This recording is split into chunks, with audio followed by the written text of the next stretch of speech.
உங்களால் நீங்களே அதுலேருந்து வெளியில் வர முடியல அப்படின்னா அவங்ககிட்ட போனீங்கன்னா அவங்க வெளியில் கொண்டு வந்துடும். அது எப்படின்னு நமக்கு தெரில. ஸோ அந்த ஸ்பிரிச்சுவல் ஹீலராக வேறு அவங்க இருக்கிறாங்க.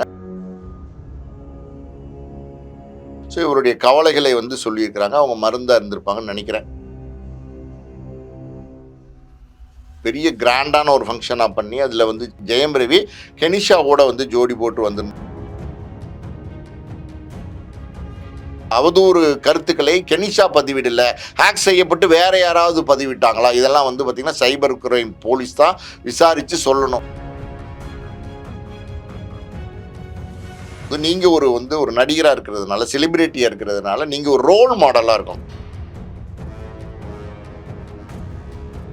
அது கெனிஷா பண்ணுறது தான் தவறு. அவர் குழந்தையா அப்படின்னா நீங்கள் ஏன் ஜோடி போட்டு வரீங்கன்றேன் நான்.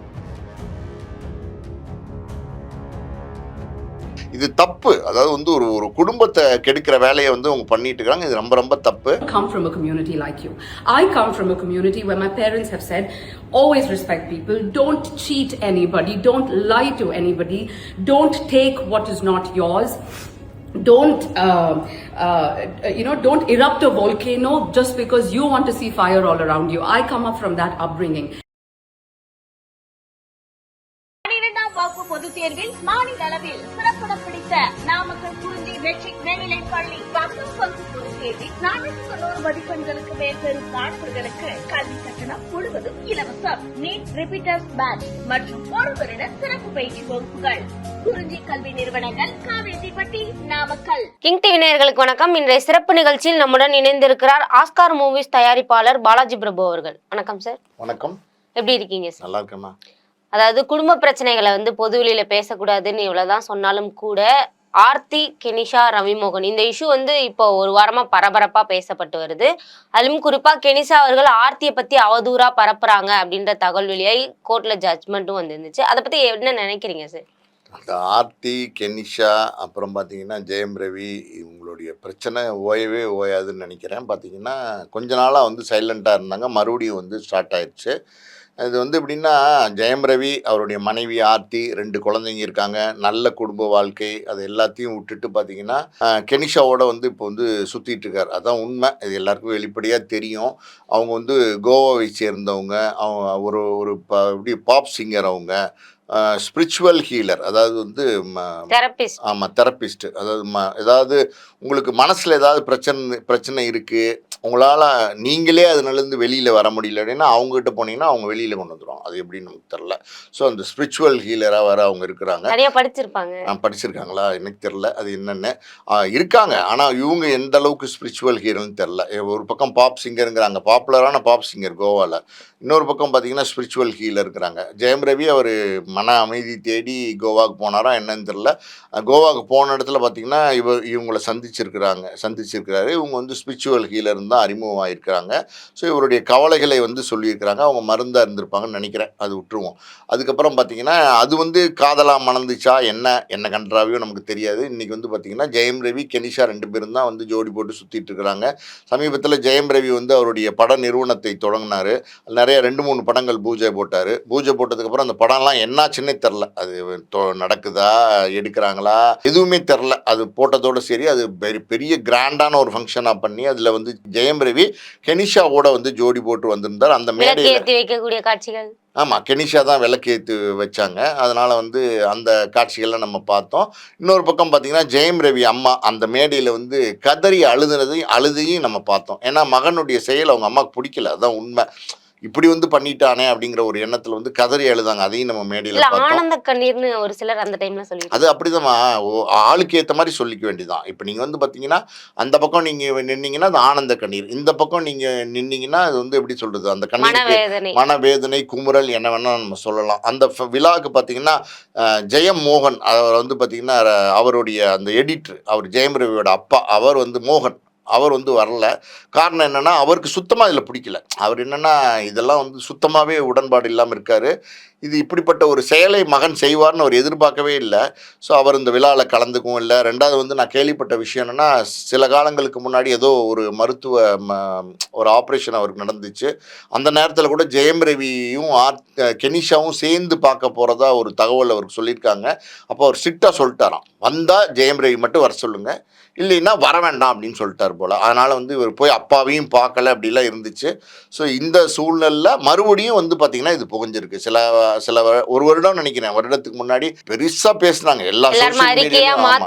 ஆமாம், சோஷியல் மீடியாலாம் இதான் டாக்காக இருந்துச்சு. ஒரு பக்கம் ஜெயம் ரவி சப்போர்ட் பண்ணி ஒரு குரூப்பு, ஒரு பக்கம் ஆர்த்திக் சப்போர்ட் பண்ணி குரூப்பு, ஆர்த்தி ஒரு அறிக்கை விட, ஜெயம் ரவி ஒரு அறிக்கை விட, திருப்பி ஆர்த்தி ஒரு அறிக்கை விட, ஜெயம் ரவி அறிக்கையுடன் தொடர்ந்து விவாதங்கள் போயிட்டு இருந்துச்சு. கொஞ்ச நாள் அமைதியாக இருந்தது. மறுபடியும் பார்த்திங்கன்னா இப்போ வந்து கோர்ட் ஒரு ஆர்டர் கொடுத்துருக்காங்க. அது என்ன அப்படின்னா, அதாவது வந்து கெனிஷா அவங்க வந்து பார்த்திங்கன்னா அவதூறாக வந்து ஆர்த்தியை பற்றி பேசியிருக்கிறாங்க, சோஷியல் மீடியாவில் சில கருத்துக்களை பதிவிட்டிருக்கிறாங்கன்னு சொல்லி, அந்த மாதிரி அவதூறு கருத்துக்களை பதிவிடக்கூடாது அப்படின்னு சொல்லி அதாவது வந்து கெனிஷாக்கு வந்து கோர்ட் வந்து தடை வச்சிருக்கிறாங்க பேசுறதுக்கு, எழுதுறதுக்கு ஆர்த்தியை பற்றி.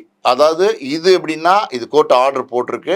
இது வந்து அது கெனிஷாட்ட கேட்கும்போது அவங்க என்ன சொல்கிறாங்க அப்படின்னா, எனக்கு இதை பற்றியெல்லாம் எதுவுமே தெரியாது, எனக்கு அப்படிலாம் எந்த கோர்ட் ஆர்டரும் வரல அப்படின்னு சொல்லி அவங்க ஒரு வீடியோ வந்து விட்டுருக்காங்க. அவங்க என்ன சொல்கிறாங்க அப்படின்னா, என்னுடைய இன்ஸ்டா அக்கௌண்ட் வந்து ஹேக் செய்யப்பட்டது, ஹேக் செய்யப்பட்டு அதில் வந்து ஆர்த்தியை பற்றி பல அவதூறான கருத்துக்கள், அவதூறான செய்திகள் வந்து அதில் வந்து பதியப்பட்டிருக்கு அப்படிங்கிறத அவங்க பதிவிடுறாங்க. ஸோ இது இன்ஸ்டா அக்கௌண்ட் ஹேக் செய்யப்பட்டதா அப்படிங்கிறது நமக்கு தெரியாது, அவங்க அப்படி சொல்லியிருக்கிறாங்க. ஹேக் செய்யப்பட்டதா அப்படிங்கிறது அது அத்தன்டிகேட்டடாக யார் விசாரிக்கலாம் அப்படின்னா சைபர் கிரைம் போலீஸு, இவங்க தான் வந்து அதை விசாரித்து உண்மையாலுமே வந்து பார்த்திங்கன்னா கெனிஷாவோட அக்கௌண்ட் வந்து ஹேக் செய்யப்பட்டதா, உண்மையாலுமே பார்த்திங்கன்னா இந்த அவதூறு கருத்துக்களை கெனிஷா பதிவிடலை, ஹேக் செய்யப்பட்டு வேறு யாராவது பதிவிட்டாங்களா, இதெல்லாம் வந்து பார்த்திங்கன்னா சைபர் கிரைம் போலீஸ் தான் விசாரித்து சொல்லணும். அவங்க அந்த வீடியோவில் என்ன சொல்லியிருக்காங்கன்னா பல விஷயங்களை அவங்க சொல்கிறாங்க. அவங்க இதற்கு அப்புறமா இன்னைக்கு ஜட்மெண்ட்டுக்கு அப்புறமா ஒரு வீடியோ வெளியிட்டிருக்காங்க. அதில் அவங்க பட்ட கஷ்டங்கள் எல்லாமே, ஒரு குடும்பத்தை பிடிக்கணுன்ற அளவுக்கு நான் இறங்க மாட்டேன் அப்படின்றது கருத்துக்கள்லாம் பதிவு பண்ணியிருக்காங்களா சார்? இதை எப்படி ஒரு குடும்பத்தை பிரிக்க மாட்டேன், நான் இறங்க மாட்டேன்னா நீங்கள் ஏன் ஜோடி போட்டு வந்து அந்த விழாக்கெல்லாம் வரீங்க? நீங்கள் ஜோடி போட்டு விழாக்கு வரீங்க. ஐஸ்வரி கணேசனா அவருடைய மகள் திருமணமா, அதுக்கு வந்து நீங்கள் வந்து ஜோடி போட்டு வந்தீங்க. நீங்கள் ஒரு ரோல் மாடலாக இருக்கணும். இப்போ ஜெயம் ரவி பார்த்தீங்கன்னா ஒரு நடிகர், அவர் வந்து இப்போ ஒரு ஃபாலோவர்ஸ் இருக்காங்க, அது பெரிய நிறையா ரசிகர்கள் இருக்காங்களோ இல்லையோ, ஒரு கூட்டம் வந்து உங்களை ஃபாலோ பண்ணுதுன்னும் போது நீங்கள் ஒரு நடிகராக இருக்கிறதுனால, செலிபிரிட்டியாக இருக்கிறதுனால நீங்கள் ஒரு ரோல் மாடலாக இருக்கணும். குழந்தை கிடையாதுன்னு சொல்றாங்களா சார்? அதுதான் நான் இந்த இதை சொல்லிடுறேன். ரோல் மாடலாக இருக்கணும் அப்படின்னும் போது நீங்கள் வந்து தவறான முன் உதாரணமாக வந்து பார்த்தீங்கன்னா, உங்களுக்கு மனைவி இருக்காங்க, 2 குழந்தைங்க இருக்காங்க, உங்கள் கணவன் மனைவிக்குள்ளே வந்து கருத்து வேறுபாடு அது இருக்குது அப்படிங்கிறது ஓகே, அது இருக்கும். சில கணவன் மனைவிக்குள்ளே கருத்து வேறுபாடு வர்றது சகஜம்தான், அது தவறுன்னு நம்ம சொல்ல முடியாது. 2 பேரும் வழக்கு தொடுத்து விவகாரத்து வழக்கு வந்து நீதிமன்றத்தில் வந்து நிலுவையில் இருக்குன்னும் போது, இன்னைக்கு வரைக்கும் இப்பயும் வந்து பார்த்தீங்கன்னா யார் மனைவி அப்படின்னா ஆர்த்தி தான் மனைவி அப்படின்னும் போது 2 குழந்தைங்க இருக்கு, ஆம்பளை பசங்க இருக்காங்க. அவங்க இப்படி இருக்கும்போது நீங்க வந்து அந்த நடிகையோட ஜோடி போட்டு திருமண விழாக்கு வர்றது, அந்த வந்து எப்படி சொல்றது, பட தொடக்க விழாக்கு வரதெல்லாம் வந்து தப்பு தானே. அதெல்லாம் வந்து கால்ல விழுகிறது, கேரளாவோட அவார்ட் ஃபங்க்ஷன்ல காலில் விழுகிறது, அது எல்லாம் பண்ணுவாங்க. இதெல்லாம் வந்து காலில் விழுவாங்க, கையில் விழுவாங்க, எல்லாமே பண்ணாங்க. இதெல்லாம் வந்து தவறான முன் உதாரணம். அதாவது ஒரு ரோல் மாடலாக இருக்கிறவங்களுக்கு இப்போ இது என்னன்னா, அவரை ஃபாலோ பண்ணுற ஒரு கூட்டம் இருக்குல்ல, முன் உதாரணமாக என்ன பண்ணுவாங்க, ஓ ஜெயம் ரவி பண்ணுறாரா அப்போ நம்மளும் பண்ணலாம் அப்படிங்கிற மாதிரி ஒரு எண்ணத்தை வந்து நீங்கள் வந்து வித்திடுறதுக்கு வழி பார்க்குறீங்க. அது தப்பு. ஸோ அதான் இந்த மாதிரி வந்து தொடர்ந்து பார்த்தீங்கன்னா அவங்க கெனிஷா வெளியிட்டிருக்கிற அந்த வீடியோவில் அவங்க வந்து பாதிக்கப்பட்டிருக்கிறதா சொல்லியிருக்கிறாங்க. என்னென்னமோ சொல்கிறாங்க. அவங்க வந்து நானும் ஒரு நல்ல குடும்பத்துலேருந்து வந்த பெண்ணு தான், ஒரு அம்மா அப்பாவுக்கு பிறந்த பெண்ணு தான், நல்ல குடும்ப பெண்ணு தான் அப்படின்னு பல விதமான விஷயங்களை அவங்க பதிவிட்டுருக்கிறாங்க. கோபமாக பதிவிட்டுருக்கிறாங்க.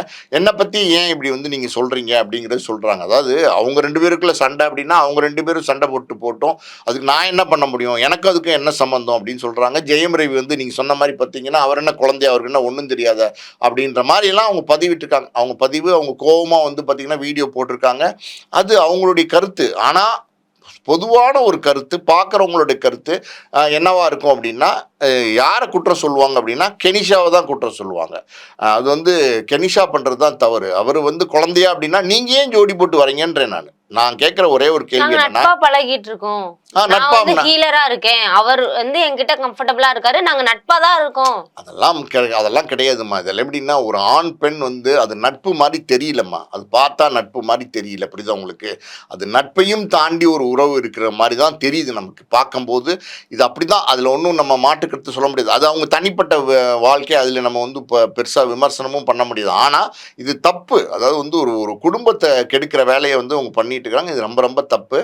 குடும்பத்தை கெடுக்கலன்னு சொல்றாங்க சார். எனக்கு வந்து 4 மாசம் கரு கலைஞ்சிருக்கு, எங்க அப்பா அம்மா இறந்துட்டாங்க, என் கூட யாருமே இல்லை, ஹஸ்பண்ட் விட்டுட்டு போயிட்டாரு, இவ்வளவு ஸ்ட்ரகிள்ஸையும் நான் தாண்டி வந்திருக்கேன், இப்படி கஷ்டப்பட்ட நான் ஏன் 2 குழந்தைங்களை வந்து பிரிச்சு வச்சு கஷ்டப்படுத்தணும்ன்றாங்க. அதான் அவர் வந்து கரு கலைஞ்சிருக்கு, 4 மாசம் கரு கலைஞ்சிருச்சுன்னு சொல்றதெல்லாம் அவர் முதல் கணவருக்கு அவர் மூலமா ஏற்பட்ட கரு தான் கலைஞ்சிருக்குன்னு சொல்லியிருக்காங்க. ஓகேவா? அது வந்து முதல் திருமணம், அது அவங்களுக்கு கசப்பான திருமணமா இருக்கலாம், என்ன வேணா இருக்கலாம். ஆனா நான் என்ன கேட்கிறேன்னா, இன்னைக்கு வந்து வேறு ஒரு குடும்பத்துல இருக்கிற ஒரு மணமகனை வந்து நீங்க பிரிச்சு வந்து தன்வசப்படுத்திக்கிறீங்க.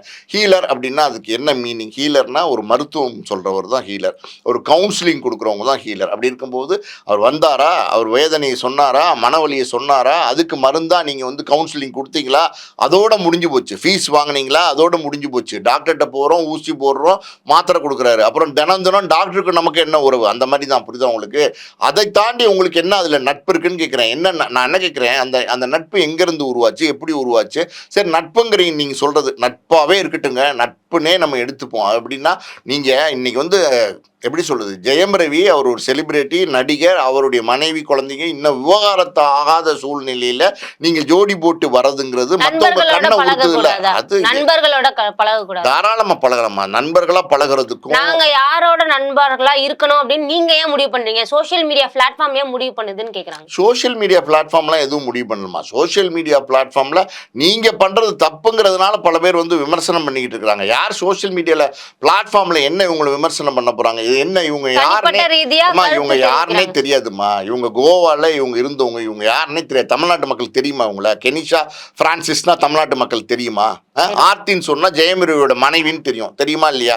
சுஜாதா விஜயகுமார்னா ஒரு பிரபல தயாரிப்பாளர்னு தெரியும். இவங்களுக்கு என்ன அடையாளம் இருக்கு? இவங்க எங்க இருந்து வந்தாங்க? இவங்க எதுக்கு வந்து ஜெயம் ரவியோட? நான் ஒரே ஒரு கேள்வி கேட்கிறேம்மா, இந்த தயாரிப்பு நிறுவனத்துல எல்லாம் இவங்க பார்ட்னர்ஷிப்ல வந்திருக்கிறாங்கம்மா, இதெல்லாம் எதுக்கு? இவங்க இந்த ஜெயம் ரவிக்கும் இவங்களுக்கும் என்ன, எதனால வந்து இந்த பார்ட்னர்ஷிப் தொடங்கப்பட்டது? எதனால இவங்க வந்து பார்த்தீங்கன்னா 2 பேரும் வந்து பல பொதுவெளிகளில் ஜோடி போட்டு வராங்க?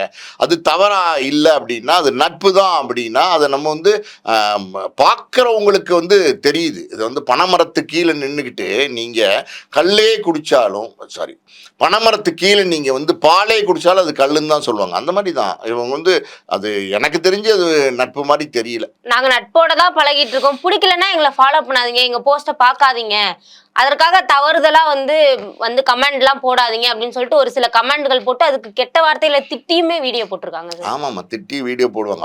அவங்க வீடியோ பார்த்தா கொதிச்சு எழுந்து வந்து பார்த்தீங்கன்னா நீதி கேட்டு போராடுறாங்க. அவங்க கேட்குற நீதி அது சரியா அப்படிங்கிறது நமக்கு தெரியல. அவங்க வந்து திருப்பி சொல்கிறாங்க எங்களை ஃபாலோ பண்ணாதீங்க அப்படிங்கிறாங்க. ஓகே, உங்களை ஃபாலோ பண்ணல, உங்களை யாருன்னே தெரியாது, நீங்கள் யாருன்னே தெரியாது, தமிழ்நாட்டு மக்களுக்கு யாருன்னே தெரியாது. ஆனால் ஜெயம் ரவி தமிழ்நாட்டு மக்களுக்கு தெரியும். தமிழ்நாட்டு பையன் எல்லா தமிழ்நாட்டில் ஒரு பிரபலமான திரைப்பட நடிகராக இருக்காருன்னும் போது அவரை ஃபாலோ பண்ண தானே செய்வாங்க. நான் இப்போ சொன்னேன்ல உங்கள்கிட்ட, ஒரு நடிகராக இருக்கிறவர், ஒரு செலிபிரிட்டியாக இருக்கிறவர் மற்றவர்களுக்கு முன் உதாரணமாக இருக்கணும், மாடலாக இருக்கும்போது எப்படின்னா நீங்கள் செய்கிற தப்பு அது மற்றவர்களும் செய்கிறதுக்கு அவங்க வழிவகுக்கிற ஒரு சூழலை வந்து உருவாக்கும் அப்படின்றது தான். அப்படி இருக்கும்போது ஜெயம் ரவி இப்போ தவறாக இருக்கார் அப்படின்னா சில விமர்சனங்கள் வரதான் செய்யும். சோஷியல் மீடியாவில் விமர்சனமே பண்ணக்கூடாது நம்ம சொல்ல முடியாது. அப்படி தான் இது வந்து எப்படின்னா, இது அவங்க வந்து உண்மையாலுமே வந்து பார்த்தீங்கன்னா இந்த பிரச்சனை எப்படி ஆரம்பிச்சிச்சுன்னா, இந்த இன்ஸ்டாகிராமில் இவங்க தான் வந்து திட்டி போட்டாங்களா அந்த போஸ்ட் அப்படின்ற சந்தேகம் வருது. நமக்கு வர சந்தேகம் நியாயமான சந்தேகம் தானே. இவங்க சொல்கிறாங்க அதை ஹேக் பண்ணிட்டாங்க, யாரோ அதுக்கப்புறம் வந்து திட்டி போட்டிருக்காங்கன்னு. ஆனால் அது எப்படி உண்மைன்னு நம்ம நம்புறது, எப்படி ஊர்ஜிதப்படுத்துறது? அவங்க இன்ஸ்டாகிராம் அக்கௌண்ட்டை ஹேக் பண்ணதுக்கு அவங்க ஏதாவது போலீஸ் கம்ப்ளைண்ட் கொடுத்துருக்குறாங்களா? சட்டப்பூர்வமாக அவங்க ஏதாவது நடவடிக்கை எடுத்திருக்கிறாங்களா? எதுவுமே கிடையாது. அப்படி இருக்கும்போது இது முழுக்க தவறு வந்து எப்படின்னா அந்த கெனிஷா பிரான்சிஸ் மேலே தான். தொடர்ந்து பேசுவோம் சார். இதுவரை எங்களுடன் பல்வேறு கருத்துக்களை பகிர்ந்தமைக்கு நன்றி சார். நன்றி. 12ஆம் வகுப்பு பொதுத் தேர்வில் மாநில அளவில் சிறப்பிடம் பிடித்த நாமக்கல் குறிஞ்சி மெட்ரிக் மேல்நிலைப் பள்ளி 10ஆம் வகுப்பு பொதுத் தேர்வில் 490 மதிப்பெண்களுக்கு மேல் பெறும் மாணவர்களுக்கு கல்வி கட்டணம் முழுவதும் இலவசம். நீட் ரிப்பீட்டர்ஸ் பேட்ச் மற்றும் ஒரு வருட சிறப்பு பயிற்சி வகுப்புகள்.